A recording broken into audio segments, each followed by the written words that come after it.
Boom.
Hello, everybody, and welcome to the entertainment headquarters, and welcome to the segment Into the Darkness, where me and a host of guests we do our franchise discussions and we talk all things horror within the world of movies and television. And today's subject is none other than Warlock, the greatest films of all time. Yes, Warlock. But to talk about these three particular films in this franchise, which started way back in 1989, I have joining me from Anthony Jordan Movies and Gaming, Mr. Anthony Jordan. And we also have a horror fanatic who's probably got a vault of fucking horror content behind him there. We have Mr. Tony of the Dead. Hello, hello. Yes, and obviously we've been doing these franchise discussions now for a few months now, and it's always fun to do them. I really enjoy doing these.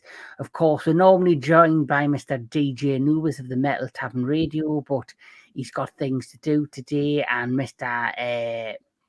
Crypt from Metalomania, but I'm sure when the time is right, they'll be back on the channel and we'll be back in action all of it together. But until then, it's just the three amigos right now.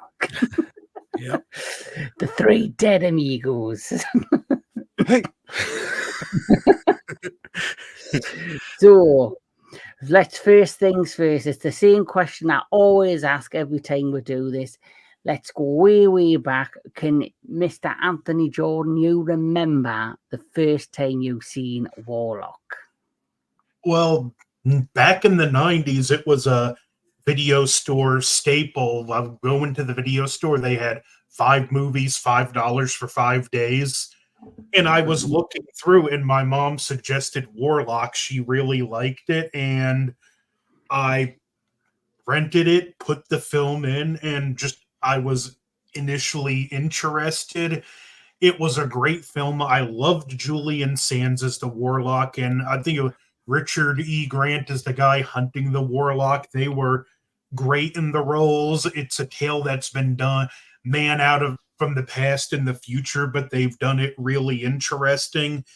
And our two leads, especially, I love because Julie and Sands, especially, you would give them these clunky, awkward dialogue that should just sound ridiculously silly, but like he could make it just so intimidating the way he pronounces the speed and rhythm of his voice. It's a video store staple growing up and a horror classic I'm glad I discovered. Well, my personal opinion, horror is questionable for me for these, but never mind. Mr. Tony of the Dead. I never saw this growing up. In fact, I reviewed it with another group like a few years ago, and that was the first time I've ever seen it. But today was the first time I've ever seen the second and third one. Mhm. But yeah, I mean, I don't know how it would make any difference if I saw it when I younger, but I did enjoy it, so I enjoyed watching the first one. But yeah, I never saw it growing up. I saw the cover, in the store and everything, but yeah, I never watched or like the trailers. Like I can remember, like it was like a trailer for movies, and like him yelling, like, "Is this the best you've got?" or something like that. He yelled up. Yeah, I Mm, remember that stuff, but like I never saw the movies. yeah. My early memory is I remember it being on the television. I think I don't know if it was a rented video that my parents or my brother had rented. I just have visions of just seeing clips of it on the television, but I can't remember watching it fully. But I think I seen the second one before I seen the first one, because I always remember the birth scene in the second one that stands out. Yeah. So that scene stands out for me, and that obviously, because that's always been in my mind, I always assumed that was the first one. Mhm. And to my horror, it wasn't the first one, which I watched just within the last few days, and then finally I had never even knew there was a third one. Oh And wow. then obviously when Anthony, because this is Anthony Jordan's pick to do this, he suggested this. So when he said, "Oh, it's a trilogy," I was really taken aback, and then obviously looked into it and finally got to watch it. Yeah. But anyway, let's crack on and talk about the Warlock franchise. So we're going to go way, way back to 1989 to the very first Warlock. So here is just a little information. Warlock is a 1989 American supernatural horror film directed by Steve Miner and written by David Twohy. Julian Sands stars as the title character, a son of Satan who travels from the late 17th century to the modern era 1980s, by the way, with the mission of destroying the world. Laurie Singer and Richard E. Grant co-star as a 20th century woman and a 17th century witch hunter attempting to stop him. So, where would you like to begin, Mr. Anthony Jordan, with the first movie? Well, like I said, it's a man out of time story, and it's not pure horror. I would describe it more as fantasy horror, but I love like the universe in the lore this film actually establishes, like how you can detect a warlock even though they only refer to him as a witch in this film. Things like them not liking salt, and it just feels natural, like this was always part of established mythology. Our two lead actors, Richard E. Grant and Julian Sands, were originally cast in the opposite roles. And I think it was the director decided, I think you two would be better in the other roles, which yeah, and good I thing like that- I like Richard E. Grant. Richard E. Grant is a very talented actor. He's been in a load. One of my favorite roles that he's in, which I don't think he gets a lot of credit in, is the one with Bruce Willis. The what's it called? Where they're looking for the gold.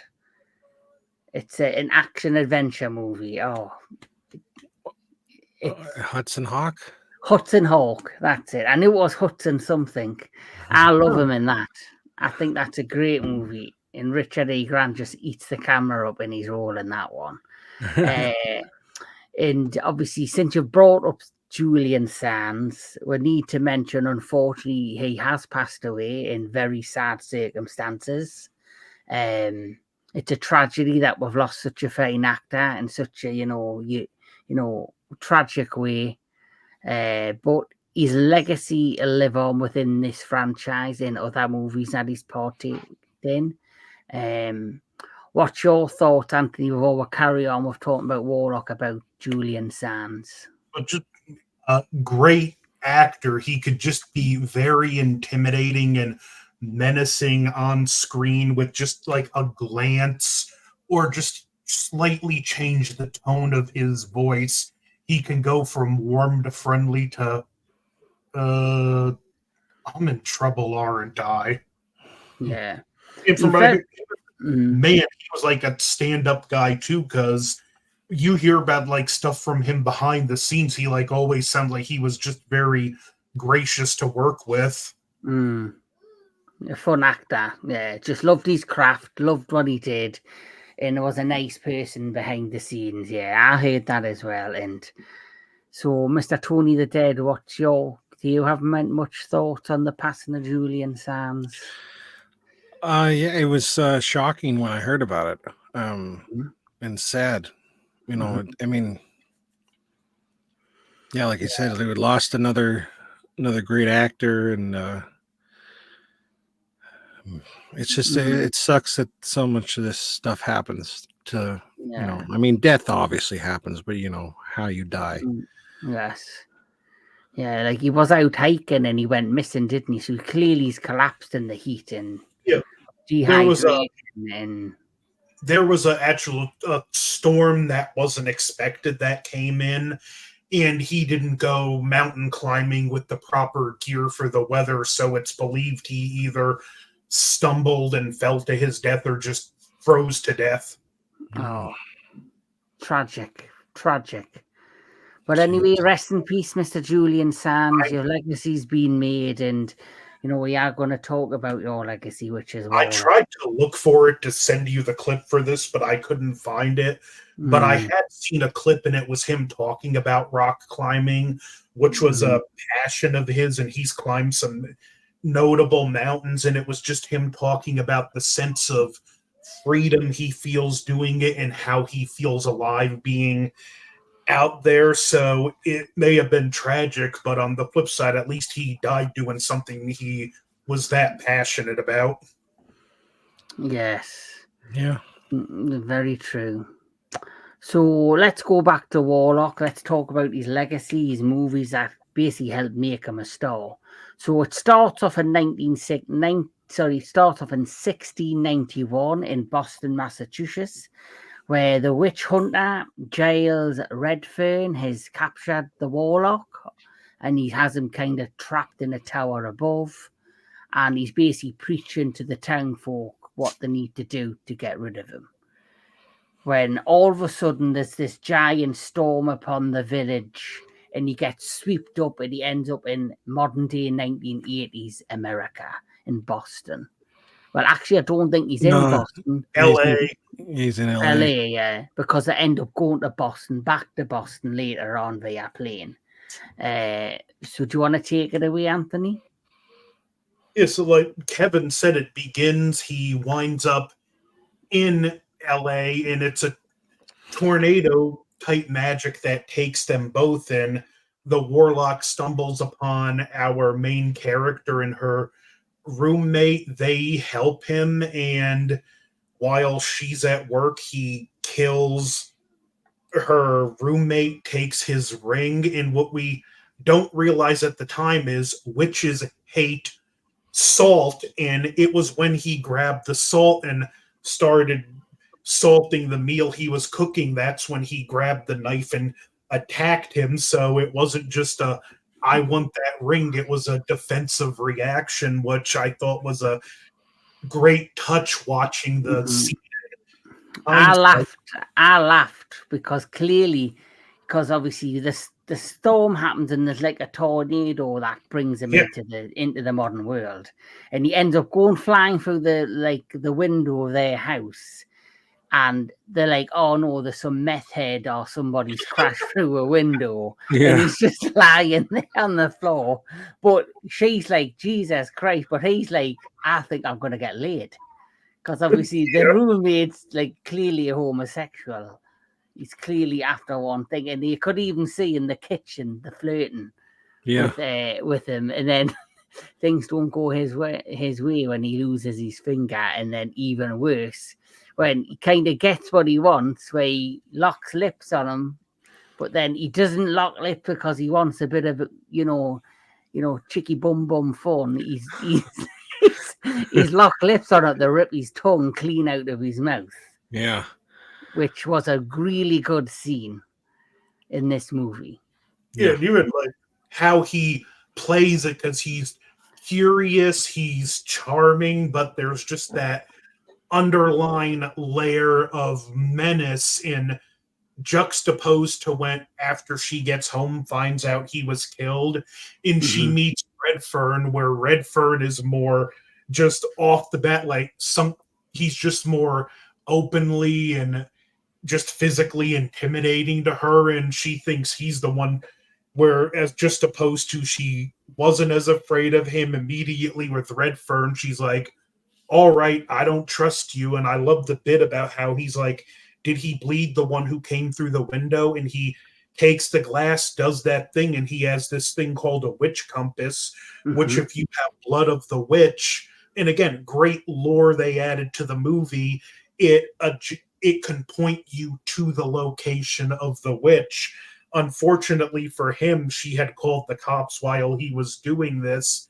They arrest him, and Julian Sands comes back, steals this bracelet from her, and says this just, again, awkward and clunky spell, but he does it with such force and gravitas that again, he brings this intimidation to her, and he curses her to age a decade over twice each day. So she has a number of days to help him and Redfern, her and Redfern have just a few days to hunt the Warlock down and get that bracelet back, or she's going to die of old age, and she's a diabetic on top of it. So you got the tension, the stakes are up.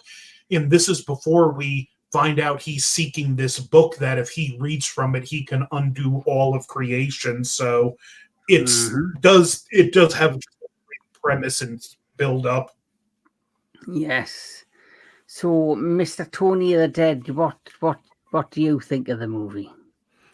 Oh, I like it a lot. I like the lore. I don't really know much about how they hunted witches and stuff like that. Like I know some things, but I found it it was very interesting. Like that when you first see him in that little big toe and big thumb trap that they had him in, that got to be very uncomfortable. Like I don't know the whole thing behind that. Is that just a trap, or is that a witch trap? Like, is that something for everybody, or is it just specifically for witches? Lore I don't know, but I thought that was pretty interesting. First thing I'm thinking is like, oh, he's been out here for a few days. He's got to be uncomfortable, But the first interaction with him and like those guys walking through the town, and everybody's just like, oh, come on, telling their kids to come in the house.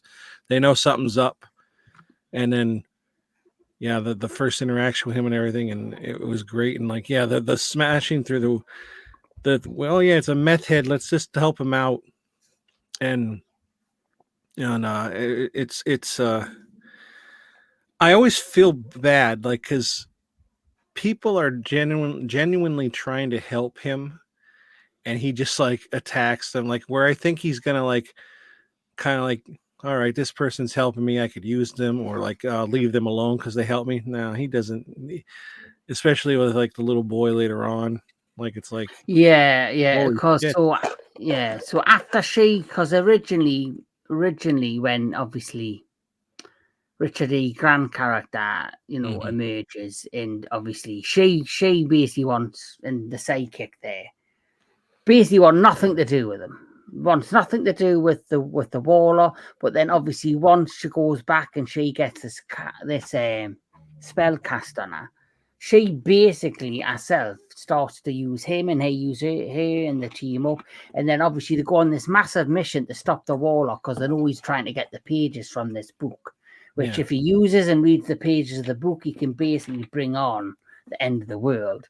But out throughout the rest of the plot, you then go from Boston. You go from obviously LA to Boston, and you meet different people along the way. So you meet this Amish man in this farm community who basically knows about the law of the Warlock, which I will say there is some negatives to this, and I just think, yes, they explained the law right at the beginning, but it just felt very convenient how you've got this in the modern day era. You've got an Amish man that knows all about the Warlock and knows the history and how to stop the Warlock. Then you go to the church in Boston, they bang on the church when they finally find out the location for the last pages of the book. And the priest is like, I don't want anything to do with his, go away. But soon as he mentions the name of the book, he lets him straight in and he starts talking. And it's like, oh, it's okay. I trust you now. Come on in. Yeah. Let's have a cup of tea and talk about the Warlock and fucking dead and bringing the end of the world. It's no big deal. Mm. That's the only negative I would say I had. It was I would have believed it more if basically you had the priest, doubt them or test them before you let them in. Make it a bit more believable. It was like that's the only downside I found with the first one.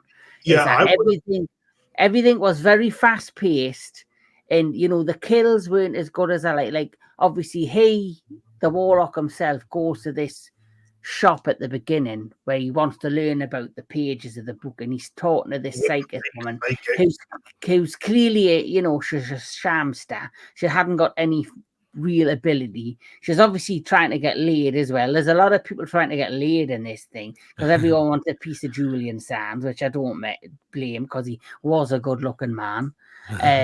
So she's like going like this on the table, pretending, to bring up this dad character, and then she finally actually gets possessed, and that's when it got me in, because up to that point I was kind of starting to flag out a bit because I thought it's got an interesting premise, an interesting story, but where's the horror? Where's it going to get more interesting? Once she transformed and had the look of the demon on her face, that's when I got into the plot. That's when I started liking this. But then as the plot progressed, I found there were things that kind of just jumped out there, and they just found an ants out of thin air for everything. Yeah. What's that there, Anthony? Yeah, it's like the movie does kind of go like. It's like there's elements I love about it. Julian Stan's performance, Richard E. Grant performance. I did find the lead actress annoying. She was just like an annoying little sidekick who I didn't really enjoy her. I wanted her to die, to be honest. I wanted her to get really old and fucking die. Or, I just, they're my negatives though. My negatives is her is the sidekick, is the lead actress in this. I didn't really like her in it. And I just didn't like how they just found the answers to the problems out of thin air, and how easy it was. Right, they go to this farm. If you were strangers going to my land, like you say, you have gun laws in America. Why was there no guns pointed to the head? Like, get off my property. And why didn't they make it a bit more realistic and believable? And then as soon as the Amish man seen him in the tour, oh, there's a Warlock up in the attic of the barn. Oh, no problem. I'll go up and stop him. And then he did kind of trust Redford pretty quickly. Yeah, I just found little things like that a bit not believable or unrealistic. Which we're talking about. I know we're talking about fantasy and horror and all that, but it's like little things like that. It adds to the tension for me. It adds to the believability of the weight of the horror and the stakes around them when they do things like that. Because if you've got no weight or stakes behind them, what's the point? Well, I mean, Mennonites and like people, they were probably in like they were in some. I don't know if they were technically in Pennsylvania or what, because I guess they would have totally passed by Massachusetts at that point. But anyway, yeah, Mennonites, like they're big on the hexes and like that lore, like that kind of stuff. They look for the like as you saw the butter, what was it, the milk, the cream sours the overnight. cream soured and all that kind of stuff. So that guy blue was raised the with the blue flame on the tab on the plane. Yeah, he was like, those were the signs, so he knew something was up. But to trust Redfern right away like that was kind of strange, but maybe he was desperate too. I don't know. Oh, yeah, maybe yeah, it's right, because it should be like, how do I know you're not the witch? Right. He saw that door open on the top there, so he kind of like, I guess he just had a feeling. I don't know. I guess he just went with it. And the horror elements in this for me weren't really scary. They were more campy. It was more like a comedy horror for me. It was like it was trying to be something like Evil Dead, but not on the level of Evil Dead, because Evil Dead, the first one, had its elements of horror and elements of camp comedy. But when the horror elements were there, they looked good and you were scared and you were, you believed in them. Where in this, they weren't as believable. Like the bit where she cut out the eyes and then the eyes are sitting in his hand and they're bobbing about in his hand and, stuff like that. So there's probably for me more negatives than positives with the first one. It was supposed to be a lot gorier, but the NPAA just completely put a stop to it. Yeah. But they totally made up for it by the second one. But obviously this ends where they're in the graveyard and they manage to, kill the Warlock, who then disappears. That's the next one. Who basically, he gets his comeuppance, and I love his death in the first one. Where he basically he's on fire and he burns and he falls to the ground and he just withers away. He throws her in the river and she realizes it's salt water, so she takes one of her insulin syringes, gets salt water in it, stabs him and ejects him. 2 syringes, actually. Yeah, when you think about it, how different would this movie have been if they had just called the ambulance when he crashed through the window and the paramedics like, this guy looks dehydrated, let's give him some saline. It would have been over in a matter of seconds. But it's like, I think they put all the budget into his death scene where you see and he crumbles and all that. I thought the death scene was brilliant. But the deaths weren't that interesting for me in this. And obviously you have that scene with in the train yard where he's flying about. It was a bit, I know it was in the 80s. It felt like it was like the horror Superman. That's yes. It felt like this felt like a Zod solo movie. Yeah, the flying was. I mean, I guess they're trying at that moment in those years. My God, talk, Tony. At that time, they did a lot of those like where he was throwing like the powers and that. Like they did a lot of those like.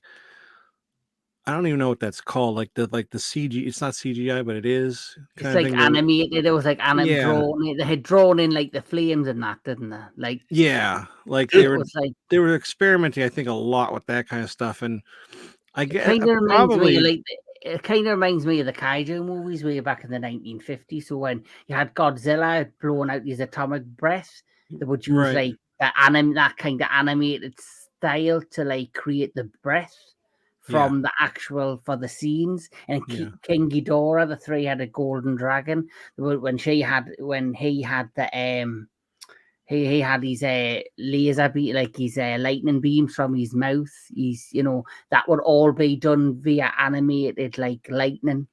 Yeah. So they kind of took that in. Also, it was the key thing that they did back then in the 80s, using practical effects with like that animated style. Like if you think back to like Indiana Jones, when Mhm. the final scenes where everyone's the skeletons with the Germans when they open the ark, and you Right. see all the animation and the practical effects mixed in. And I do like that style. I think it does bring something special to it. And if you see the new Beetlejuice, they kind of bring it back. Mm. Yeah, that's what I'm saying. Like and then the flying, it's obviously he's on something and the camera's just there, but like the green screen part where it's showing him, especially in the second one where he chasing around the motorcycle or on the Mm-hmm. dirt bike. But like you guys think back then it probably looked okay, but Mm-hmm. watch it now like on Blu-ray, that's how I watched it. It's Yeah, kind of dated.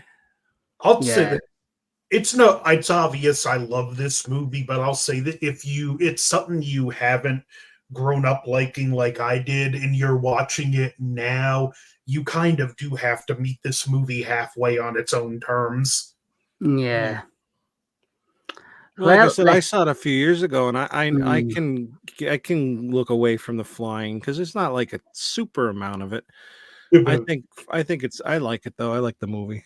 mm, also grew up in the time when those kind of effects were more common. Yeah, I yeah, hate yeah, to say it, but this type of movie is one that could almost benefit from CG because yeah. what to animate his powers and him flying.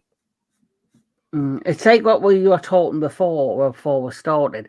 If they ever do, because everything's Hollywood, the well is dry of originality, so they have to try and bring stuff back. I think the horror genre though is the only, I guess, genre within Hollywood where they are basically still doing originality and original ideas. They'll just make a horror movie out of anything. Like I'm still waiting for them to do a horror movie about the haunted microwave. Because that'll happen one day, or a haunted Hoover, or they're gonna, they can make a horror movie out of anything, which they seem to be doing this day. Like your favorite film, Tony Night Swim, which is Oscar worthy. yeah, That piece of shit movie, which I will never watch again.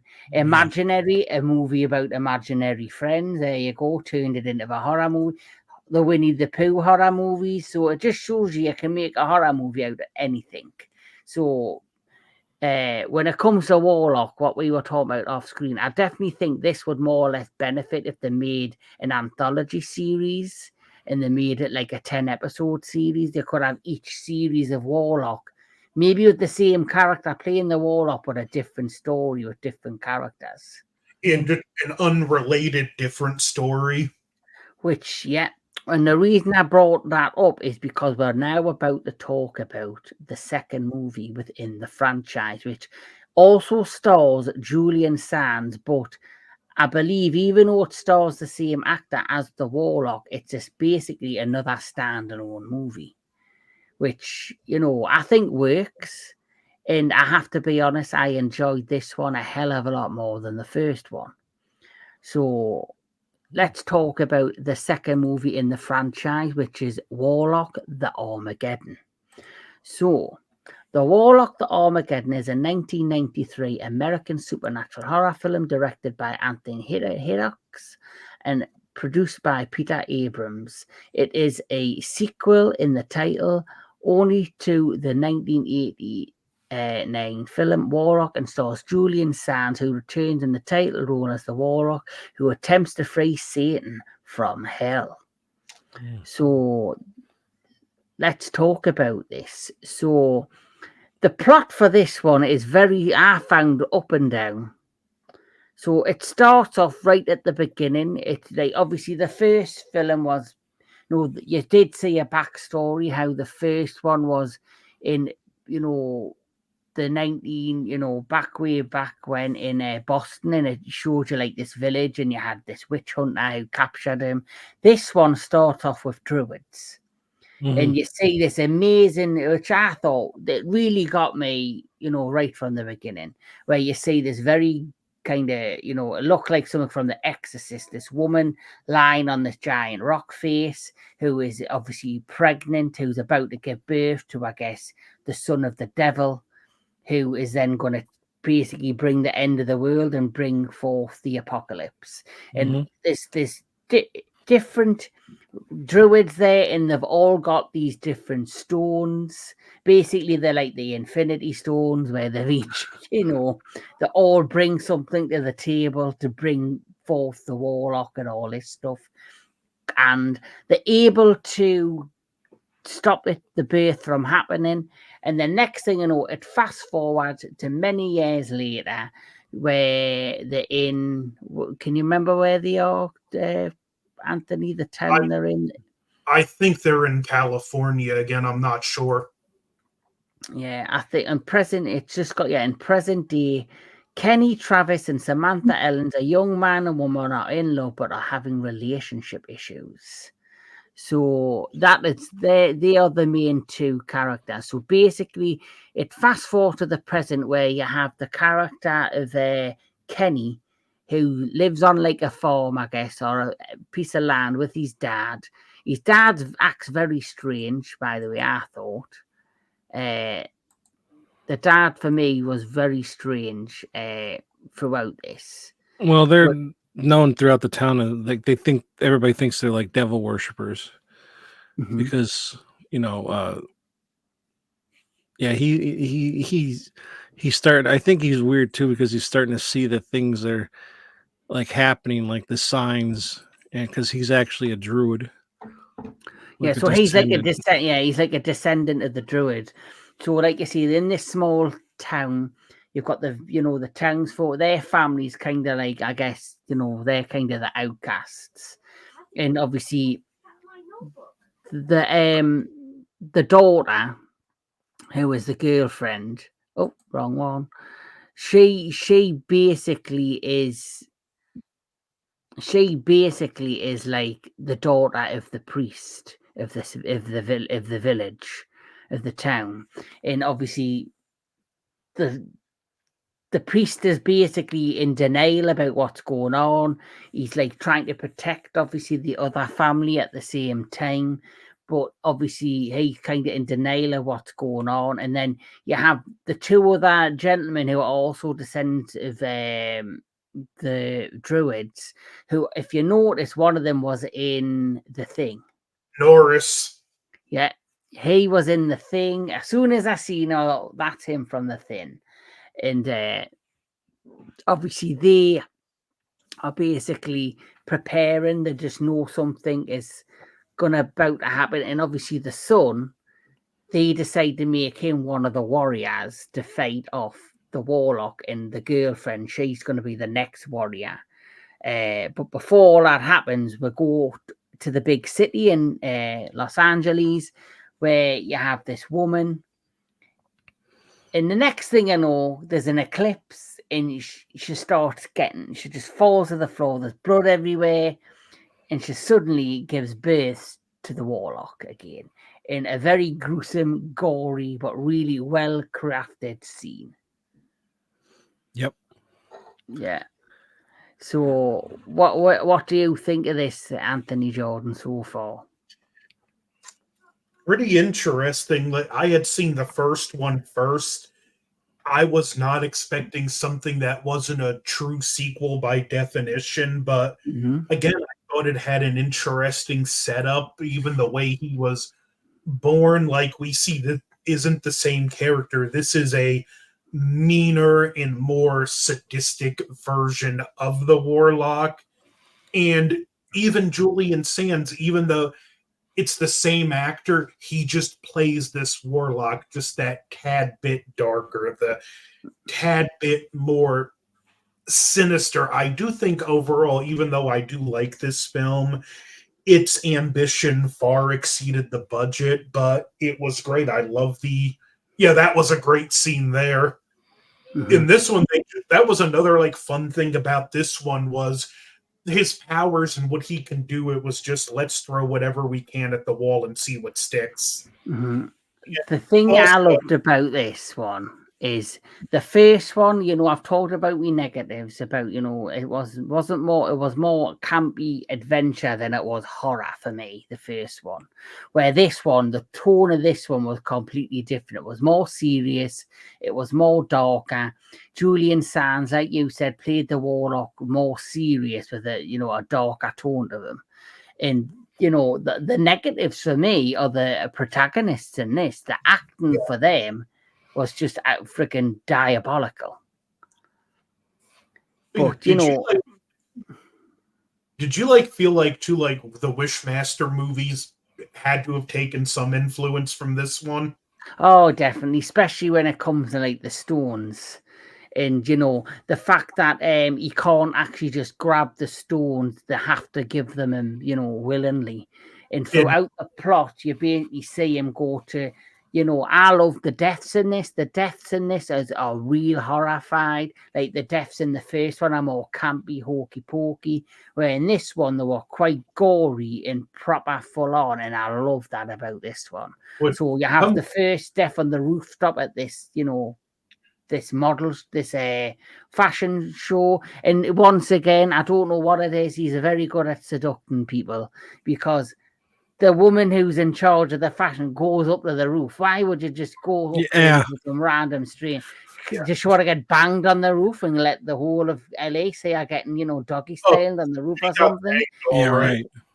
Because it was just so fucking out left field that oh, he makes that fly. As soon as he handed, you knew what was going to happen. Yeah. As soon as you handed the stone over him after being seduced, he just drops that and she goes flying. And it was the aftermath of when you just seen a body come through the glass of the roof, and all the models are screaming, all the people watching the fashion, and then you just see the glass spread every, all the blood and the guts. I thought, yes, this is what I want from the Warlock series. This is the potential, and what I wanted in the first one, I'm getting it in the second one. Mm-hmm. Well, that's because this one's a standalone. It's not actually. It doesn't even say Warlock 2. It's a standalone, because here's the plot holes that I said this before, and I've seen people that wrote this down too. At the end of the first one, where he has the pages, and he's gonna, because the whole thing was reciting God's name backwards. And he knew it, and they didn't get, and then he got killed before he could say it. And I thought with this one, I was like, why didn't he just say the name when he came? You know, because if it's the same guy, he should have just been able to say the name. And it's like, it's a standalone. He's not even like you got to look at it as, I know you guys know, but like you got to look at it as, it's not the same one from the first one. He just looks like him. You know, it's like, and the way he was, because he's born. I think that's I think that's a good way of getting away from that whole, like, why didn't he just say it? Because he's born again. He's like fresh, new. He probably doesn't even know about what, because that didn't happen. That just is a movie. Now this is a different take on it, which is cool. And you had another cameo in this. You had the guy from Gremlins. Yeah, Zach. Is that his name, Zach? Yeah, I can't remember his surname, but so if you think of it, had a lot of well-known 80s actors and cameos in this. I saw him show up to the door, and I was like, oh, and then it's like, he's done. Like, what the hell? Zach Galligan. Yeah. Which, you know, when I first watched that with the girl, because you think that somehow the stones would have stayed within the families somehow, but I guess throughout the years it got stolen or lost, and that, so like random people have these stones that they know are worth something. And so when she was like, had that on and she had the dinner ready, I'm thinking she's waiting for the moon and then having the baby, but here she was waiting for a date. I thought, I don't know, I got totally mixed up there. But it just starts with a massive bang, this one, and the deaths throughout the movie for me are just so much better. And this for me is the better of two between the original. And very much in what would go on to be a Wishmaster fashion, every deal he makes with a person to get the stone, he honors the deal, but he gives it to them in the most twisted way possible. And it's Yep. very much similar. You When you could think of definitely that, do a spin-off versus movie, Wishmaster versus the Warlock. with imagine it was these Julian franchises. Sands on the screen with the original Wishmaster actor. Oh, I would pay money for that. 100% would. Well- and it would, you know, it would be a great team up if that was able to be possible. You know, when you think about this one, the biggest plot hole, they know the Warlock's going to come back at some point, collect the stones, and he's going to have a very limited time. So why don't you It's scatter 6 the days. stones? It's 6 days, isn't it? He has to complete the task within 6 days, get the stones, and use them to, open the gates to allow Satan to come to the Earth realm. So why not scatter them all over the world? Even with the best plane, he's not going to be able to go from America to Russia to Japan to India to South America in time to get all of them. Mm. Well, that's the thing, though. Not everybody who had a stone knew what it was. Mhm. You know, my biggest plot is, why did they wait until 6 days before to train the ones that are supposed to fight them? If they knew from their birth that they were the ones, why aren't they trained their whole lives? You know? Well, Then you they see, I get what you're saying. Like, for me, I've said all my negatives about the first one. My negatives about the second one is, even though I didn't care for the female lead in the first one, I thought she was annoying. Her plot points were annoying. I love Richard E. Grant's character, how he was a witch hunter that came to modern times and was doing everything in his power to find these pages to stop the Warlock.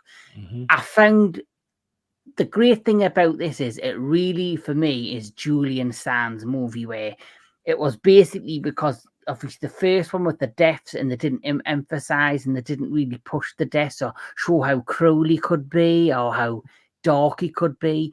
They did the total opposite on this. They give him all the screen time to do these amazing death scenes and throughout the film, and then the protagonists were just sitting around in the background in this town, basically talking about what's going to happen. We need to prepare people, we need to do, but there was no real build up with him. It wasn't convincing. Once he then got realized, all right, I have to stop the Warlock, and he then suddenly had all this confidence and all this, which didn't really do him any favors because he got fucking wiped out straight away. But he was worthless. Yeah, he was. All that build up, because you would think for me, he was going to be this annoying, geeky, kid that wanted to need to go to San Francisco, to then becoming like Richard E. Grant's character, where he became this really powerful anti-Warlock machine. And he didn't. He fucking gets wiped out straight away, and just like that.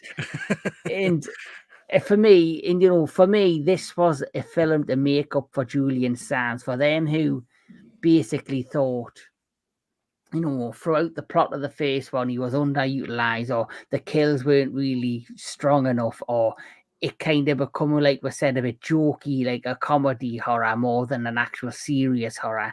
They made up for this by showing the character of the Warlock at his very best.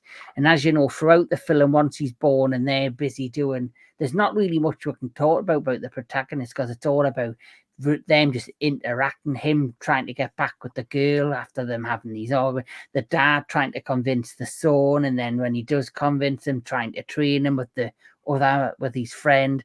But the best bit of seeing the Warlock traveling around all of the different places to get these jewels. So the first kill was at the fashion show. The second show, I believe, he went to an art dealership and he turned him into a sculpture, which was fucking outstanding. Yeah, that was very Wishmaster to me. Yes. Yeah. Hence the He's influence. going like this and stuff. That was kind of funny and at its own too. Because then But at the end, the statue looked like something like it should be on like Pee Wee's Playhouse or something. yes, Next to the clock. yeah, absolutely outstanding. I love that. And then the third death was when they went to some freak show or some circuit, and the little midget girl. Oh yeah. You know, she definitely was influenced. For Poltergeist. Well, wasn't she the little from Waxworks? The one that answers the door? Because that's a guy, but like maybe it was a woman playing a guy. I don't know. I don't know, but here when he goes and confronts the owner of the freak show, who's paying the freaks or the individuals that are part of the show less than nothing, and then all of a sudden she thinks she's a fake, the owner, about our abilities to read things like this mini this little person psychic, and then he basically picks her up, puts her in a trap and kills her. And my favorite scene and my favorite part in this movie is when he's running around the mirror maze. And then he basically tricks him that he's going to be stuck on the other side of the mirror, which is basically hell. And you see like creatures, and you see all the traps and all the kid. I thought that was fantastic. That reminded me of something from Hellraiser. But what was great, again, he was true to his word. If you give me the stone, I'll let you go. He just never said where he'd let him go. Yeah, he didn't let him know he was on the other side of the mirror, because he kind of tricked him to think that he was on the right side of the mirror, but he was on the wrong side all that time. Would have been funny if he ran into the Reverend from Poltergeist there. I would have liked to have seen more of that world behind the mirror that he was seeing. You only saw a little bit of creepiness. Yeah, which they could have used the potential. They could have done another movie called Warlock in Hell, where someone ends up going to his world. Which could be in the future, who knows? Because like you see, eventually they probably will look at redoing it. Blumhouse will probably get the right to it and destroy it. But anyway, as it progresses, that was the third kill, and then I think was there one more. Oh, the one in the car with the slutty woman, who basically she's obviously a prostitute or something, and she's like rubbing his leg, and it's like he's got no interest in her. And the next thing you know, my hair hair looks terrible. I don't even think my hair looks terrible. It looks terrible, doesn't it? What does it look like to yourself? See for yourself. It was good. Then he uses the blood to find the location of the final stone. Yeah, I love that he cleaned the map off like that. That was really neat. Definitely. And then obviously you will have the big confrontation with the protagonist, where next thing you know, the protagonist, he gets a pipe through his gut. He's lying on the floor. Oh, you forgot about the gun kill.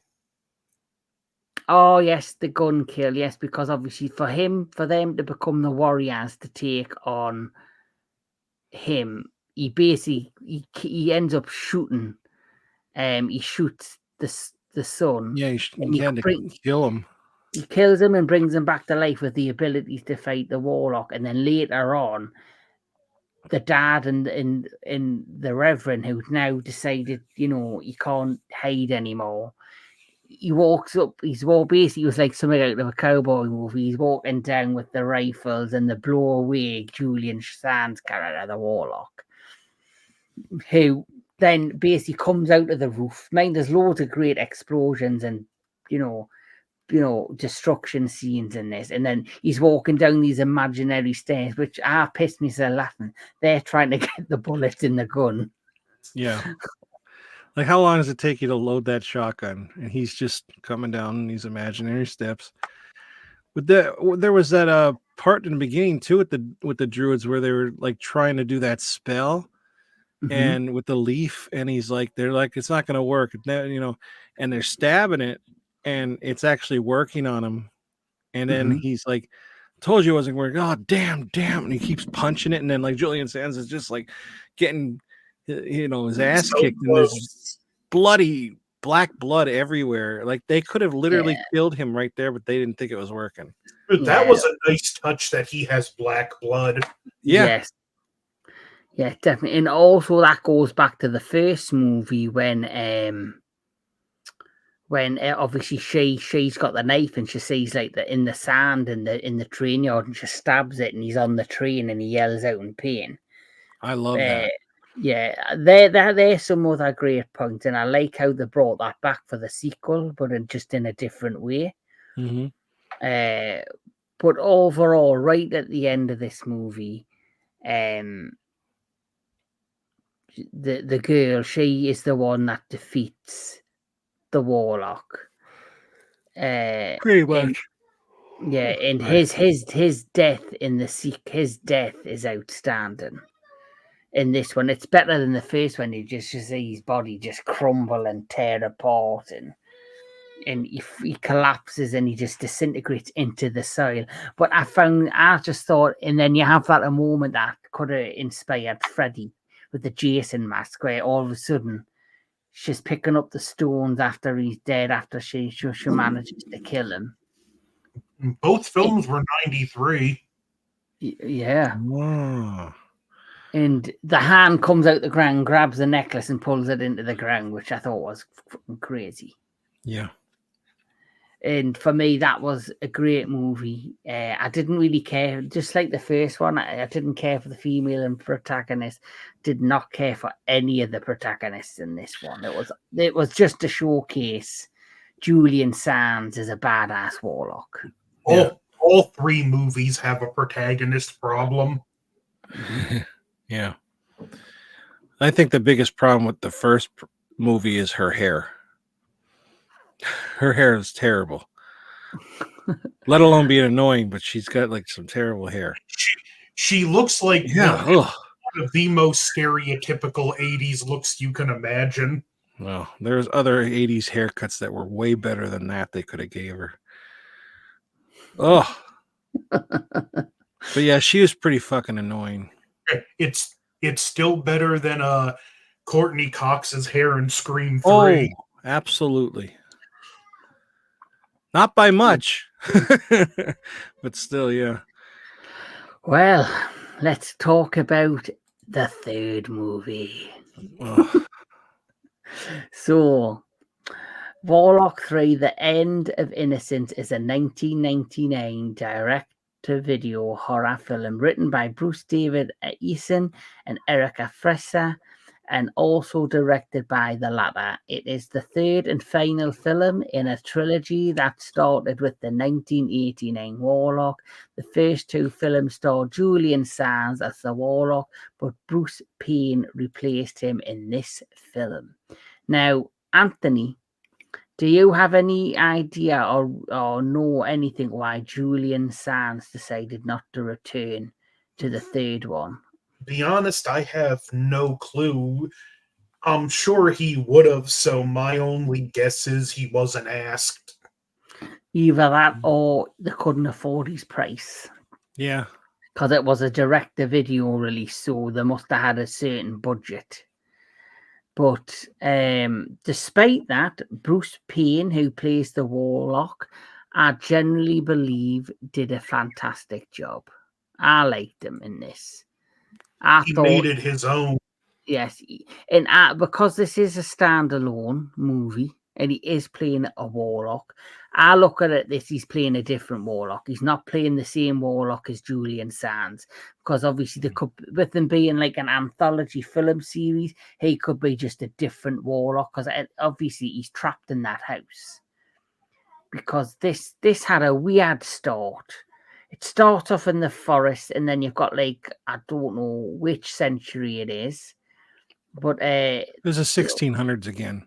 Yeah, the 16th. So it tells the story of a young girl who, and her mother who are running through the forest when suddenly the Warlock takes the young girl and kidnaps her. It then flash forward to the future, to modern times. I'm assuming in the 1990s. And you have a young girl, Chrissy, who doesn't really know much about her family or her past, when she suddenly finds out she's inherited this old house. and she's got like a group of friends who, quite frankly, they're all annoying as fuck. You know, there they are. The boyfriend who I would bang. I would have banged the boyfriend. He is quite good looking. I will throw Really? that I out. thought he was a prick. That's what I like. Oh, all right. But yes, you've got him, and you've got them, and then you've got so let's have a look at the cast. I didn't bother getting many pictures for this one because I thought I'm not wasting my fucking time. So you have Bruce Payne, who plays the Warlock. You have Ashley Lawrence, who is very attractive, plays Chrissy Miller. Mhm. You have Paul Francis, who plays Michael. You have Jan Skurseman, who plays Jerry. Angel Boris, who plays Lisa. Rick Hirsch, who plays Scott. And you have Borty Bliss, who plays Robin, the friends. And basically, the boyfriend, he's wanting to stay and study. She's wanting to go to this house, so she ends up going on her own because she's desperate to know her backstory or her family history.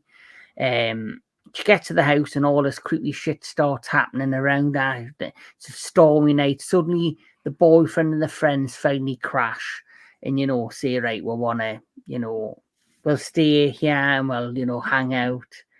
And when they get there, I don't know why this happens, but there is a sink at the back of the house, a leaky sink. And, the guy who's the musician, who basically, we'll just call him the musician, Jerry? Jerry, he basically does something to they're trying to fix the tap, and it obviously releases the Warlock, who With I don't know. CGI. With horrendous CGI, but for me, you're telling me, obviously, he isn't trapped in the sink, but it felt like, how did this century-old Warlock get trapped in the fucking pipes of a sink? I don't know. That's the downside of this, where at least with the first two, you've got legitimate backstories. You only see one backstory where the Warlock kidnaps the girl.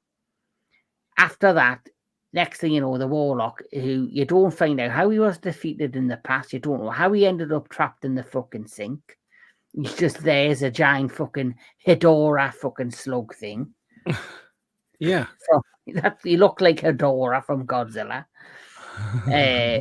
The smog monster, and then he crawls up the freaking pipe and disappears. And then the next thing you know, Chrissy's, she starts to see things, she's starting to hear things.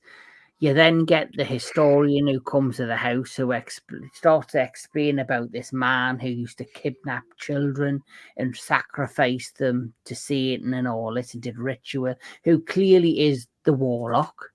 Yeah. That was his history. That is his past. So that for me gives me more indication it's a different Warlock to the Julian Sands version. Yeah.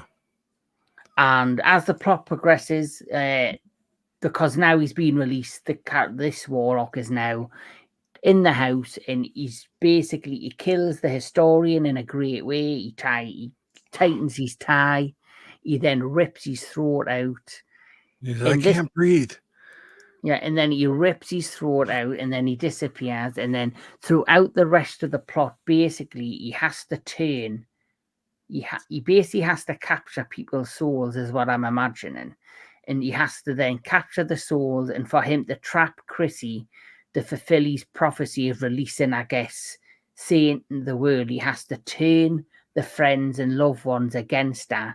So then she then is able to be used is the sacrifice to release Satan, and it's very similar to the second film, where he is not able to control them willingly. They have to give him something of theirs that he can have freely, so he then can control them, manipulate them, and use them. And throughout the plot, that's what happens.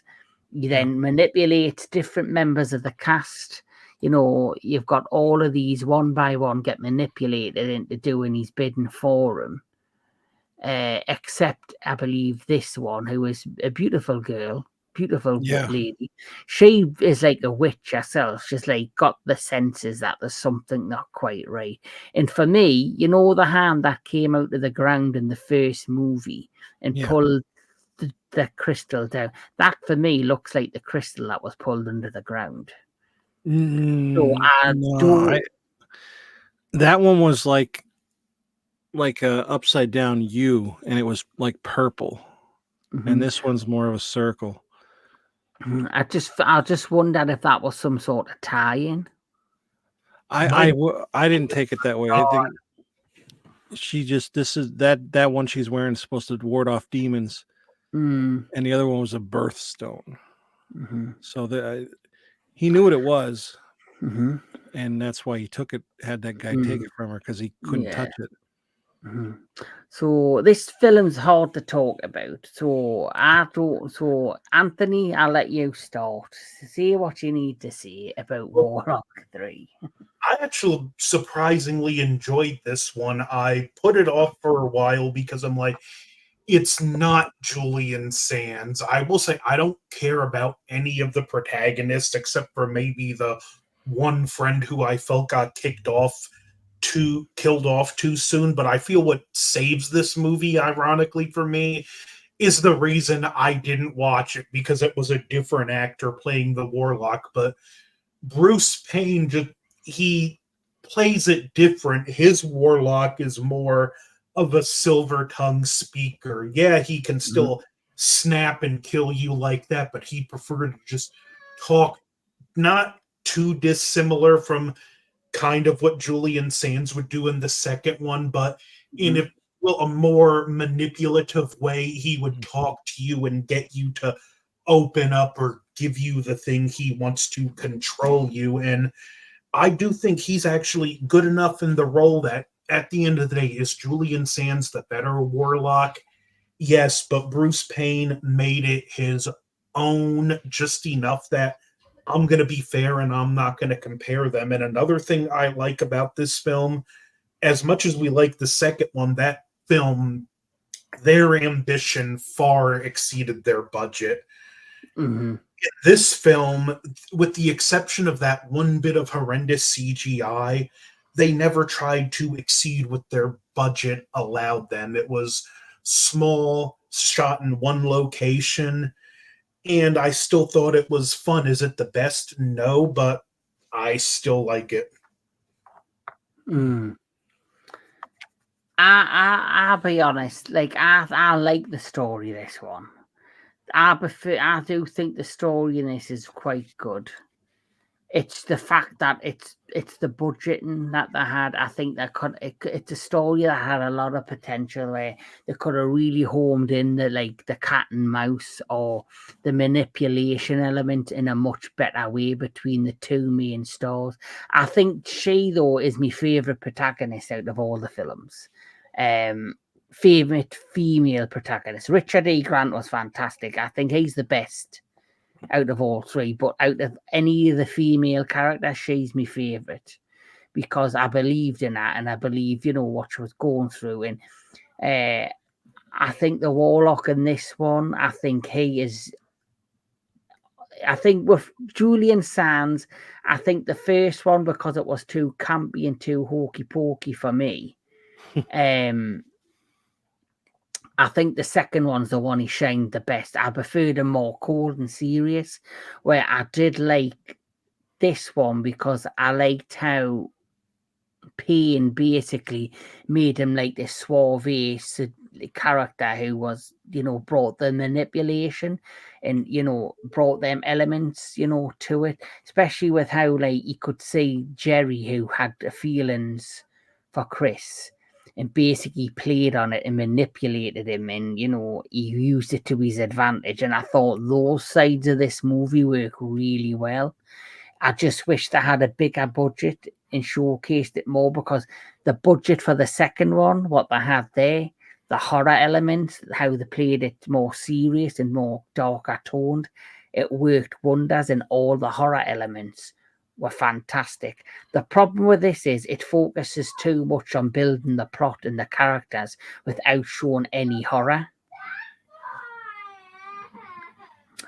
So obviously she doesn't like the film either. That's my son. Oh well, he He's doesn't 5. like. Well, even at 5, he understands we're hate for this, or there were feelings for this film. He So didn't agree with you. See, for me, that is the downside for this, is it does too much build up and focus too much on building around the character that it forgets to highlight the horror elements. Like, obviously, the best kills right at the beginning with the historian. This, though, one of the things that this does that the other two don't really do, it shows a lot more nudity, like a lot of titty action in this. Another thing this does is there's obviously the best where they're trying to go the couple, the two douchebags basically. She ties them up, and then obviously you hear him scream, but then they missed an opportunity to show what was happening, because then it's not till later on where he's trying to talk to Chris. He opens the door and you see him tied up, and you see like he's got cuts on him and he's got wounds, and she's like trapped in this cage. Why didn't they show you him getting cut or sliced, or bits of his arms getting ripped apart while he's hung up? They missed an opportunity, and I understand they had budget issues. Yeah. But if you're going to make a horror movie, you need to show the horror. And I felt that's what the downside of this was. But I like the plot of this movie. It's just the budget restraints in showing what the potential. It's got a lot of potential, but the potential let it down with the budget. See, I think this movie shouldn't even be called Warlock. I think it seems more like he's like the devil and trying to get their souls, because I know he is a warlock. You're not supposed. I don't see him. I see him as a standalone, like, not comparing to Julian Sands. I think he did a great job with this. What how he was supposed to be, what he was supposed to be doing in the movie. But yeah, I don't see him as a warlock. I know he is, but like I said, that this movie was just more like the devil trying to get everybody's soul, and then like for some reason he needed Chris's, maybe for a bride or something. I don't know, but like just that alone, I think it doesn't feel like a Warlock movie. It's a Halloween 3 situation. Yeah, that's a good example. Yeah. Difference is though, Halloween 3 is fucking great. Well, that's the difference, isn't it? But one thing, I know it's not a big deal, but I like oh my god, Ashley Lawrence. I like her, of course, from Hellraiser. But like, they're supposed to be college kids, and they don't. Maybe at first at the college you could kind of see that, like, maybe she's in her, like, she's like 23, but she's actually 33 years old in this, playing a college kid. And the other guy that's like hung up, he's actually 34 years old. I hate when they do that, like, where you're supposed to, like, I don't, and like, because later on in the movie where it starts getting a little more serious, she acts like a 30, like she's in her 30s, not like a 20-year-old. Like, they don't really have the mindset. It's just like the mom who's misplaced. Yeah, it's like the mom who's turned up at the sorority party, and it's just awkward as fuck. Right. That's what it feels like. Yeah. I was looking up, like, write it where you have a couple characters that are going back to college a little later in life. Then, yeah, but nobody thinks that when they're supposed to be like, even if they were seniors, they would be like 23, 22, 23. But like, I don't buy it. I just didn't buy it. But it's interesting, the cast though with them, because the witch, I wish she would have lasted longer, because she was. I think that was a missed opportunity. Yeah, I thought she was well acted. I liked the actress who played her. Yeah, I liked her death though. That's probably one of the best outside of the historian's death. Her death was really creative, and that reminded me of something from Wishmaster. Yep. Yeah, the scene where the final party and the woman's got the glass of champagne and she turns the glass and then she explodes. Yep. It very much reminded me of that. Yeah. So definitely, I could definitely see Wishmaster and Warlock crossover movies in down the pipeline. Who knows? It's The only thing definitely is, though, with that, they wouldn't be able to kill anybody because they'd have to get them to wish it Mhm. or make a wish. Could say you could say wish that the Warlock becomes human, and then it could be all about him gaining his powers, but he still has some sort of abilities to take on the Wishmaster. You Or never know. what if whoever it is that summons the stone, that person also has something the warlock needs? So one of the wishes is, I wish for you to be able to fight the warlock. Mm. Mhm. Or I wish for you to be able to fight the Wishmaster. It could work either way, but either way, great ideas. So, Anthony Jordan, your overall thought on the third movie? Not great, but still good. I was pleasantly surprised by it. It's one I'm Mhm. definitely gonna revisit. I do wish they had a little bit of a bigger budget. Like I said, the one character, That's she, what lets it down the she, budget. she definitely should have been around longer, but I also look at it as him taking out the biggest threat as soon as possible. So not as good as the first two, but still not a at least horrible entry in its own right. I know I'm in the minority on this, but Bruce Payne's pretty much single-handedly saved the movie. Definitely. And like I say, Julian Sands did an amazing job. And Bruce Payne does amazing. And the two, for me, the two different Warlocks, two different actors, two different styles of creating their versions of these characters. And I think they both worked really well. Hmm. Mm. It You says got the any? budget was estimated to be $2 million for this. Well, it must have all went on the fucking Hedora scene for fuck's sake, because everything else just went down the toilet. No pun intended. But really, my thought on it is like I say, I like the story. I just wish they did more with it. I wish there was more build up.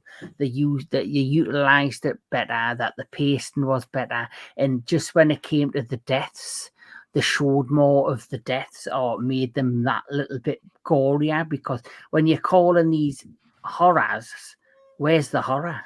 That's the problem. There was lots of horror and great deaths in the second one.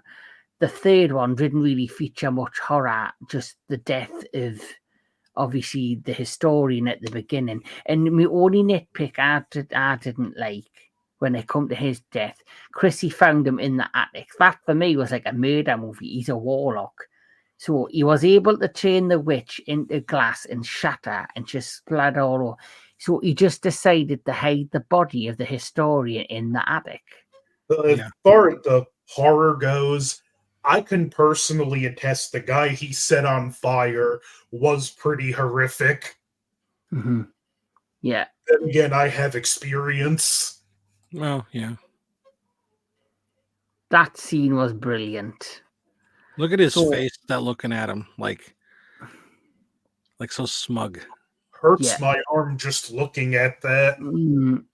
but so let's get the rankings. So which film or how would you put these? So I'll go first. So I'm gonna go. The second one is number one. The first one's number two, and then the third one I'll keep where it is. So I'm just switching the places between one and two. So where would you go, Tony? I would say it goes in order 1, 2, 3 Mm. for me. I like part 2, but I like I like the first one. I know you said it's like hokey pokey and that, but I kind of like all the little things they did, like the nails in his footprints, and It has more charm. yeah, and she kind of fell in love with him in the end. They didn't really go into it, but like she thought he was going to kiss her, and then he disappeared, and like I just thought that was I like the story better with that one. The second one, the there's so many plot holes with it. It's just like I didn't like it. I liked it, but I didn't like like Buck Russell in it. I couldn't stand him. I wish he was like I did think it was neat though how like with the whole like eclipse and then the truck was left there, and I thought, why did he leave the truck and run? And it's like, we needed that for the end scene. Okay.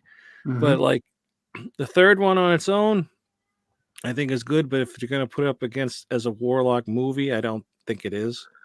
I think yeah, he's a different Warlock. I think he did a great job, but yeah, definitely 1, 2, and 3 for me. There's and here's my question too. At the end of the movie, she walks out and has the backpack and she has to go. Did everybody go to hell? Or like when he defeated, shouldn't they have been like released? Oh, I think the old would have just died and you just don't see them. They just disappear. Yeah. Well, what about Jerry though? Like he didn't nothing. He just collapsed. He just collapsed. I thought he was going to try. When he pinned her down, I thought he was going to try and rape her or something. Yeah, me too. Which, if that had happened, that would have been more interesting. It would have added to the drama of the plot. Yeah. But then he just disappears. So for me, he didn't die. So he's probably trapped in the house. He's probably trapped in the fucking sink. Yeah. That stink made no sense to me. I don't know. I was also confused on what the hell was going on. Like, why is he there and all that stuff in the beginning? But I do have a nitpick about the second one now that you brought it up, is the fact that he's walking around in daylight and all that. And then as soon as they put the lights on from the truck, when he's doing the ritual, light suddenly hurts him. Yeah. I kind of headcanon that as, even though it didn't hurt him before, it was something about being connected to the ritual, that it's more the light breaking the ritual, and that's what hurt him. Yeah, that could work. I think he's right. I was just waiting when she was walking away with the backpack. You know, at the end of the Incredible Hulk TV show, they used to have that sad music.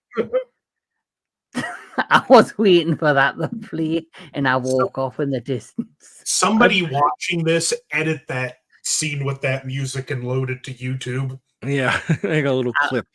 I'll leave that up to you, Anthony, because you're good at doing that. The little clips. I'll have to figure out how to put clips on YouTube. Like I say, we've been doing this a year. First year is nearly done, so I'm happy with what I've been able to achieve so far. Yeah.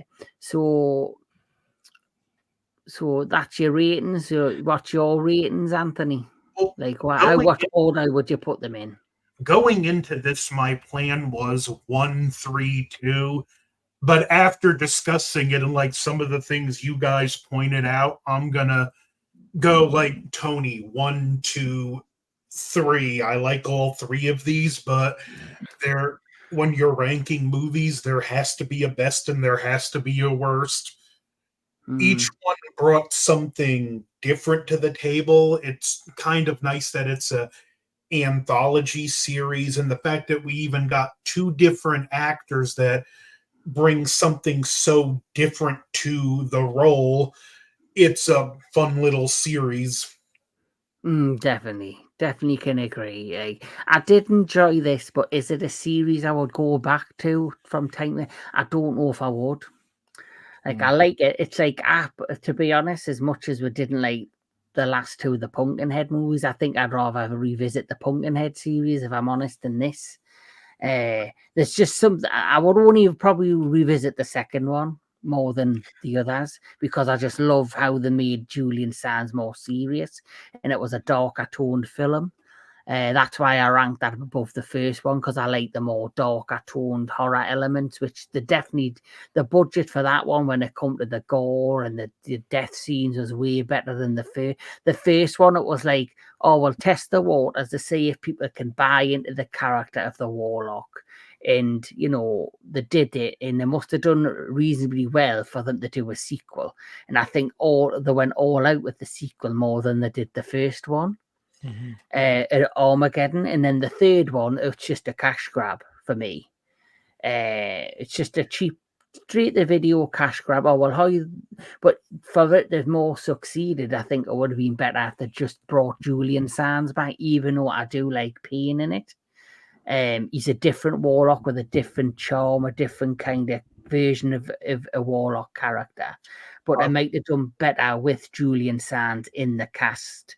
I And don't we've even talked- think the script was originally a Warlock movie. I think it was like, oh, we have the rights. Let's just give the Warlock name.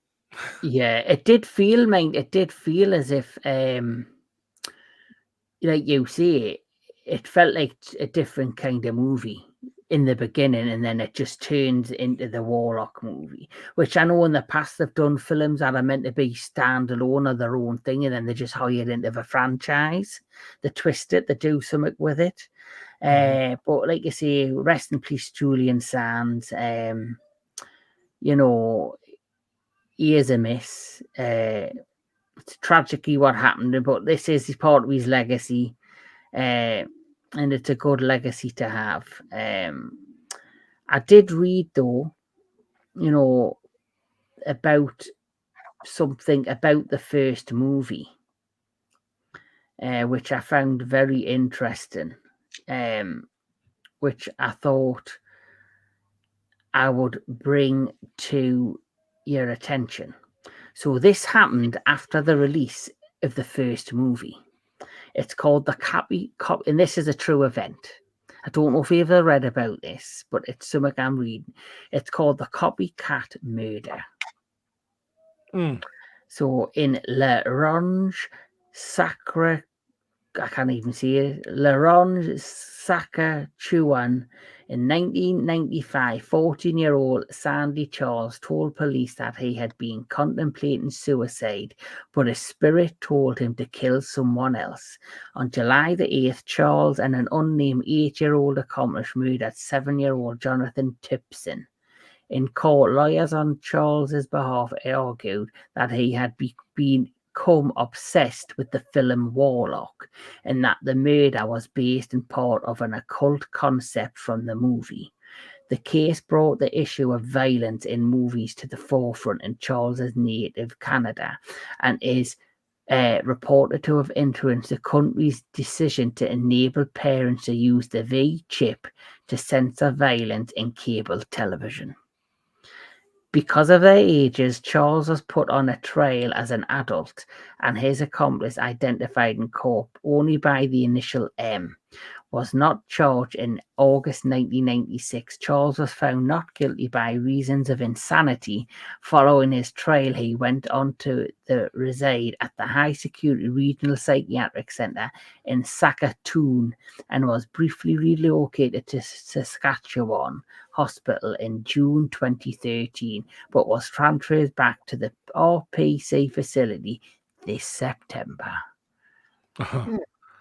So there's one way of being influenced by a movie, but I just thought that was a really scary thing that's connected to this movie. Yeah. I never knew about that. Yes, so this was a trial in Canada, and he blamed the movie Warlock for the murders. The same with back in the UK. There was a murder of a young boy, and his murder was he was killed by two young boys who he was out in a shopping mall with his parents, this young 5-year-old. And basically, I don't know how it happened, but he went missing from his mother. These two young boys found him in the mall and took him to some railway tracks and bricked him to death. And when they were all sentenced, they blamed the Child's Play films. And when that happened, censorship and, stuff all that thoroughly changed in the UK, and it was all blamed on the violence of the Chucky films. I feel like that's a cop out. Mm-hmm. You know, like the move. First off, how old were the ones that took the 5-year-old? Were they young too? They were young. I forgot the name of the name of the boy that died, but they totally rocked the UK. It was such a tragic case. Wow. I think blaming the movies is an easy out. Like oh, it's the movie's fault. It's like the movie didn't make you do it. And plus, the parents should be not monitoring this stuff. Oh, that was it. It was called the Jamie Bulger murder. A suggested link with the film was made after the murder of Jamie Bulger. The killers, who were 10 years old at the time, were said to have had followed a scene in which one of Chucky's victims is plastered with blue paint. The thing, even if, like, hypothetically, it may be a movie that inspires these people, they're screwed up in the head, and at some point, they try this even without the movie. Well, I know. John Venables, who is one of the killers, he is never ever gonna get released because he was released in, I think, you got involved in child pornography and all this, and he's thoroughly locked up for life now. So he obviously is unstable from, for a very long time. So here is the murder of Jamie Bulger. A suggested link, I've mentioned that. The link with the video was that the father of one of the boys, John Venables, had rented Child's Play 3 some months earlier. However, the police officer who directed the investigation, Albert Kirby, found that the son, John, was not living with his father at the time and was unlikely to have seen the film. Moreover, the boy disliked horror films, a point later confirmed by psychiatrist reports. Thus, the police investigation, which had specifically looked for a video link, concluded that there was none. However, the judge, Justice Morland, said in his comments that the murder had some striking similarities to the film, and the grave crimes by young children could be caused by reasons including exposure to violent video film, including possibly Child's Play 3. Following the trial, the Association of Video Retailers in the UK recommended that its members voluntarily remove the trilogy from the shelves. And I remember it was not allowed to be seen or released in the UK for 5 years. All 3 Child's Play films were banned for 5 years. Wow.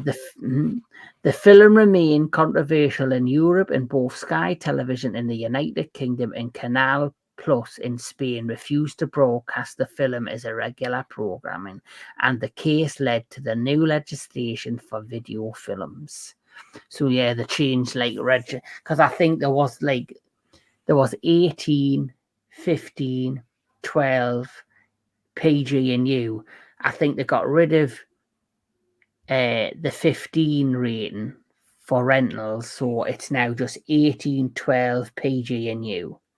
So if you're not 18, you can't go to see a film or rent a film if you're not 18, where they used to have 15 in the middle. So it's 18, 15, 12, PG and U, which use Universal. That's like a kiddies film. So they got rid of the 15 label, and it just went from U, PG, 12 to 15. 12 to 18. But again, anybody could watch a movie. You know what I mean? Like, then you say the father was the one who rented it? Yeah, but the young boy wasn't living with the father at the time. Oh. Well, I mean, it's a shame. It's a shame. Like how they got that out of that movie. It's like they were just trying to blacklist horror, isn't it, really? Or put the blame on put the blame on the movie for a heinous act that was done through the individual's own actions, and they just needed to blame something, so they blamed the horror film industry. Well, it's hard to accept or process some of these heinous actions. So movies, books, or video games make convenient scapegoats. It's easier to point the finger and say it's because of this than it is to examine ourselves both collectively and as a society. And he's 10-year-old, and he hadn't apparently seen the film. And then, let's face it, he was locked up for many, many years from 10-year-old. He wouldn't have had the access to internet.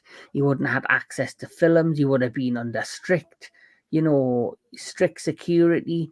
And then when he's finally released many years later, he then was arrested again for child pornography. So that tells me this person is psychologically damaged. Yeah. There is something missing. So you can't blame the movies, you can't blame anything else other than his own psyche and his own mental health issues. He's clearly been born broken. That's what Right. I like to say. They're born broken. Yeah. And I know there's a bit, a dark subject to talk about doing this, but hey ho. Anyway, we've had fun doing the Warlock movies. I've had fun talking to you guys. Hopefully, in the near future, we will be once again joined by Mr. DJ Anubis of the Metal Tavern Radio and Crypt of Metalomania. They have been a miss today, but life, life happens, and people have priorities bigger than YouTube land. But coming onto the channel, I'm very looking much forward to the month of October because we are entering none other than Taste the Blood, the month of the vampire. And I do have lots of things planned for this month coming in the month of October. So first and foremost, we do have Taste the Blood Part 1, which the guest list has not been confirmed. You'll find out on the day we do this, and we're going to be doing the remake of Nosferatu, Salem's Lot, and Shadow of the Vampire. 3 heavy hitters. Yes, and that's why I chose these, because they're all around basically the same kind of vampire and the same kind of movie. And I've seen none of them. Well, you better get cracking. Yeah, you got homework to do. Yeah. Yes. And then we have later that month, Taste the Blood Vampire Special Part 2, where we're doing John Carpenter's Vampires, Dusk Till Dawn, Queen of the Damned, and 30 Days of Night. 3 more modern action movies. Sorry, horror movies, not action movies. And then something I am very looking forward to, because this is one of my all-time favourite horror franchises. We're going to be doing Subspecies franchise discussion. Is the next franchise horror discussion on the channel. And hopefully we will get Metalomania and Mr. DJ Anubis on that one. And finally, because those films are based in Romania, and because I absolutely adore the movie Bram Stoker's Dracula and Bram Stoker's book Dracula, the Francis Ford Coppola movie I love, but I also love the book Dracula and all the lore about it. I am going to be, not this Monday coming, but the following, heading over to Romania. And I'm going to be visiting Bran Castle, which is basically the castle that inspired Bram Stoker. And I'm going to be learning all about Vlad the Impaler, the Romanian lore that actually inspired the character Dracula himself. So a lot coming on the channel. But that's from me in the entertainment headquarters, Mr. Anthony Jordan. What is coming to your channel? Just gearing up for Montober 2024. I still got another review or two, but at the moment, hold on a second, I have 12 videos sent to premiere. My own original short horror story, Nightmare on Elm Street, the Evil Dead franchise, a few rankings, and a video essay about Halloween 3 and why I was wrong about originally not liking the movie. Because you're stupid. Joking. I'm joking. Mr. Anthony, no, I've already talked to him. Mr. Tony of the Dead. Is there anything coming to your channel? Yeah, I mean, every Wednesday, Ghouls of Midnight.